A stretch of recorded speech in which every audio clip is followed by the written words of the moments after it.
Welcome to Foreclosure Rescue. We're going live on our Facebook page. So just hang on a second and let me get it pulled up.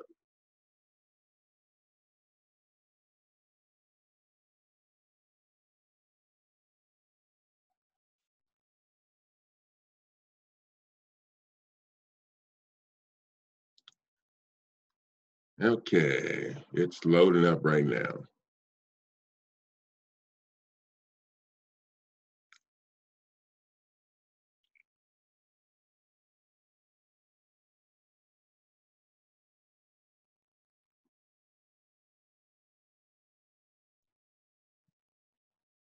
Loading up again.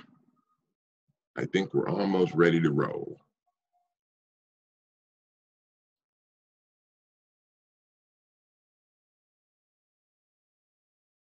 Okay, welcome to Foreclosure Rescue.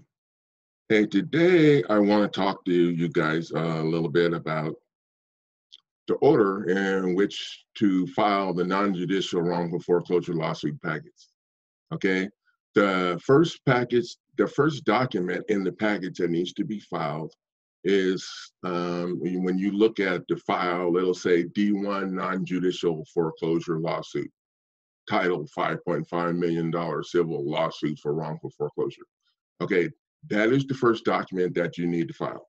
Once you get that document filed in federal court, okay, you're creating your title dispute that you need to block the eviction process. That's the number one document.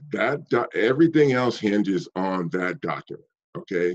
The number two document that you need to file is the non-judicial inventory restraining order and injunction. Okay. Those two will be filed together.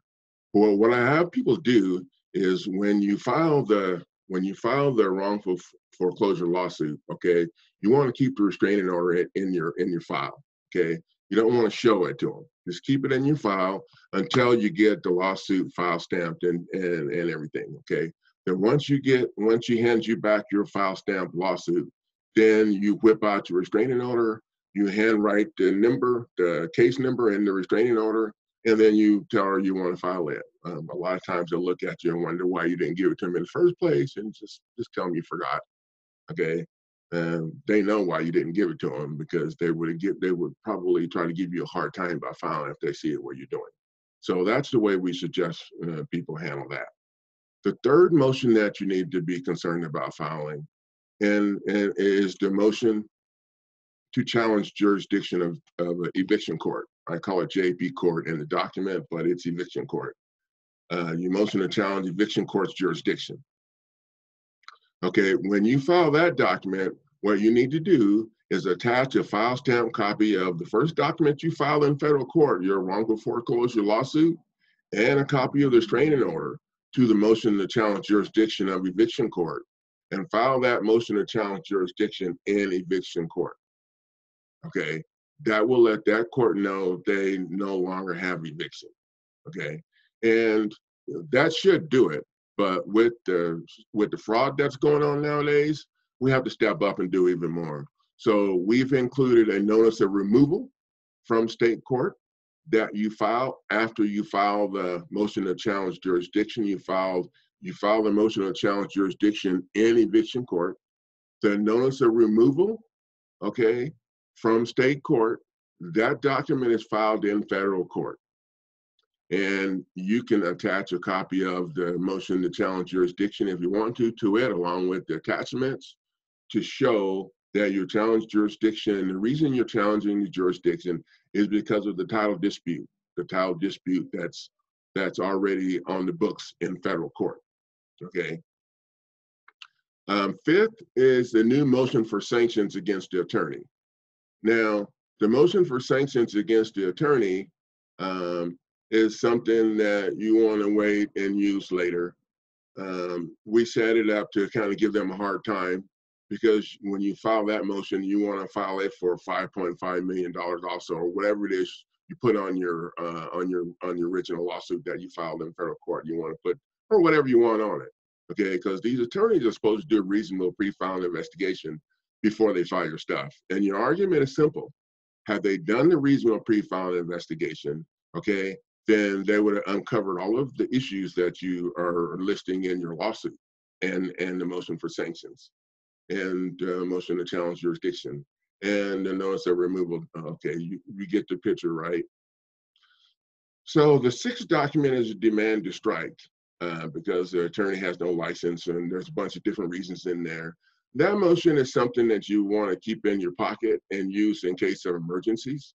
Like if they try to dismiss it under Rule 12B, which is what they always do, and you don't have time to answer or whatever, then you can use the demand to strike motion. I would prefer you save that for emergencies because that really makes them grumpy, even more grumpy than what you're doing already. Okay. The seventh document, and it's not really the last one. I hate to say the last one because we're always adding documents to the package depending on how attorneys react in different states. So, but right now, the seventh document is the notice of default. Now, the notice of default is what you want to use when they don't answer or respond in the time that they have to respond, to 21 days or whatever it is. Okay, that's when you want to use the notice of default. When they haven't responded in the time that's allowed by law, then you move to default them. Okay. One of the things that you want to keep in mind is that the time frame for them to answer. In our lawsuit package, we list the attorney as the number one defendant and their law firm as the second defendant on the lawsuit that's filed in federal court, and then one servicer and the last servicer. And the reason we do that is all those other people that made money already on this illegal process, okay, aren't the ones that's in your face right now trying to take your property, okay? So I think this program is set up by the attorneys to make everything complicated. You know, they add like 8 people to the list and Jane Doe's sister and mother and all these extra things. And to me, that's all ridiculous. Once you add the attorney to the lawsuit as the number one defendant, then the attorney has to hire someone to represent them because they can't litigate a case they're a party to, and they can't represent themselves in court. And they can't represent the law firm, the agency in which they're agent in, okay? The law firm is considered to be a corporation, and a corporation has to have an outside party represent them in court. And one of the reasons we add the law firm to the lawsuit also is to block anybody from the law firm from stepping up to try to help these people out. Just doing that has caused a couple of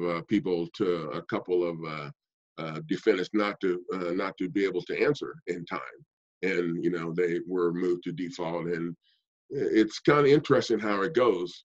Okay, they try to kick us out of court, okay, because they can't win. No, the stuff, the content in the documents is sound and factual, and they can't win. So they have these other ways to try to beat people down and get them out of court, so they don't have to answer to them. Okay, so we need to stay on our toes and make sure that that we're using all the documents in the order that we need to use them.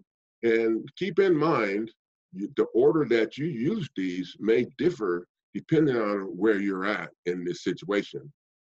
I think the only thing that won't ever change is those first 2 that need to be filed, because without those first 2 files, you don't have the foundation to bring the rest of the program into play against these people. So, okay, and number 8 is the lawsuit against a third-party buyer for trespass and wrongful eviction. Okay, now that we put together kind of as a last resort for people that are close to being pushed off the edge of the cliff. And the way that works is if you provided all parties, the buyer, the buyer's attorney, and the court, the judge in eviction court, if you provided them constructive evidence that there is a title dispute and they ignore you, okay, and evict you and continue with the eviction anyway, then you can file this wrongful eviction lawsuit against them. Okay, but the way it's written up right now, okay, you would have to have these other things in place already that we talked about to be able to use that. So you know, it could be changed if, say, if you're past that situation and you need to use it, but they know you're fighting, you know, it could be changed a little bit to where, you know, you could use it. Um, if you're in that situation, give me a call and we'll see what changes we need to make to try and make it fit for your situation. But generally, this is written up to help people who've already gone through the process, okay, and they got ignored because maybe it was close to time to evict them and they just put everything on the back burner to stall and try to get them evicted before they looked at any of the stuff that's a problem. So those are a couple of the main things that, you know, we need to keep in mind. I'm going to add these instructions to the packages so when people get them, they'll have an idea of which ones to file first. I had one lady call me and she was really maxed out, and after we talked for a while, I understood she was really maxed out because she thought that she needed to get all 8 of these documents filed in court. And so I had to explain to her, no, the only, you know, these other documents, only the first 2 are the main ones that you have to get filed. And the other documents, it's going to depend on how things go. Now, if you're already close to the eviction process or in the eviction process, then naturally you want to go ahead and get the challenge jurisdiction and the notice of removal filed in there to get that whole process stopped. And once you get all this filed, okay, then you'll need to ask the federal court to moot the immediate possession issue. Because see, here's the deal with eviction court. People don't realize that eviction court can only make a determination on immediate possession, okay? They cannot make a determination on a title dispute. And if a title dispute enters into the program, then eviction court does not have jurisdiction because they cannot make a determination on title dispute. So we created one with the first document that you file. And you have to make sure that that is stuck in their face. When you go to federal court and you ask the federal court judge to vacate the eviction judgment or to squash that whole process, okay, you're asking federal court to make it moot until the title dispute has been settled. Because here's the deal, the immediate possession cannot be determined as long as there's a title dispute. You know, you got to determine the title dispute first, and then the immediate possession issue is second. And that's kind of the whole game plan behind this non-judicial wrongful foreclosure lawsuit package. And we might be adding at least one more document to the package, and if we do, we'll let everybody know. And I'll also post it on my blog page. I have a blog page that I post in the Facebook group. And on that blog page, it has several links to several documents that you can get that you need to help you, and they're all free. Like for instance, we have affidavit template on there and a couple of other things. I can't remember them all right now. But whenever I post a new document on that blog page, I will repost that page in the Facebook group for all the people who have invested in my program. So you'll be able to see all the new stuff, and it makes it a lot easier doing it that way than for me to try and figure out who needs it and who didn't get it and all that. So anyway, thank you guys for listening to me. I'm still trying to learn how to do this live stream thing, and I hope this comes out as good as I think it is. Anyway, thank you guys for being on my Facebook group. I really appreciate all the work that everybody's doing to work together. It's a great feeling being the coach of this group, seeing how everybody's responding. Our group limitations we're only limited to what our imagination and our courage can help us do. So thank you all and good night.